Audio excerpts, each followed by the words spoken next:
வணக்கம். உங்கள் Salem RR Tamilselvan. RR Tamil வாழ்வில் இதில் யோகா, சித்தம், வாழ்வில் முறை. இந்த சித்தம் யோகாங்கிறது என்னென்னா, நம்ம வாழக்கூடிய வாழ்க்கையினுடைய முறையை வெளிப்படுத்துறது தான் இந்த யோகா, இந்த சித்தா.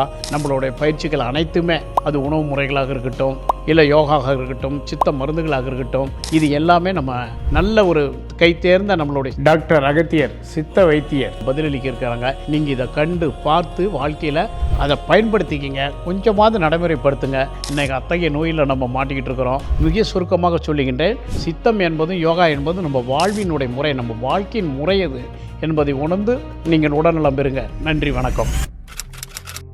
தமிழ் மரபின் தனிச்சிறப்பான பகுதி ஒன்று உண்டென்றால் அது மருத்துவம். தமிழ் மருத்துவம், தமிழர் மருத்துவம், அதுதான் சித்த மருத்துவம்.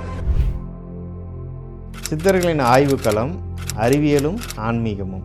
ஆன்மீகம் என்றால் நம்ம ரிலிஜியஸ் அப்படின்னு நினைக்கிறோம், அது கிடையாது. ஆன்மா பற்றிய அறிவு தான் ஆன்மீகம். அழியக்கூடிய இந்த உடலுக்குள்ள அழியாத ஒரு நித்திய பொருள் இருக்கிறது என்றால் அதுதான் ஆன்மா. சோல், ஸ்பிரிட்டுன்னு நம்ம சொல்கிறோம் இல்லையா? இந்த ஆன்மா பற்றிய அறிவு தான் ஆன்மீகம்.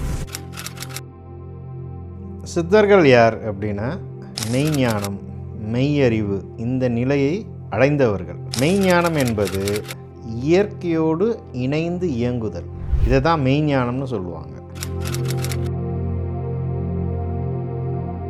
ஐயம் தெளிந்த சித்தத்தை பெற்றவர்கள் சித்தர்கள். Perfect minded person.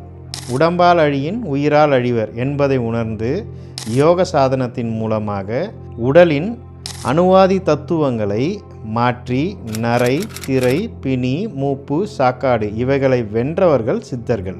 சித்தர்கள் பல நூற்றாண்டுகளுக்கு முன்பே இயற்கையோடு ஒன்றி வாழ்ந்து கணித்து வகுத்து கொடுத்ததுதான் சித்தர் வாழ்வியல் மற்றும் அதன் அடிப்படையான சித்த மருத்துவம். சித்தர் வாழ்வியல் மருத்துவத்தை கடைபிடித்து வாழ்பவர்கள் நோயற்ற வாழும், குறைவற்ற செல்வம் பெற முடியும்.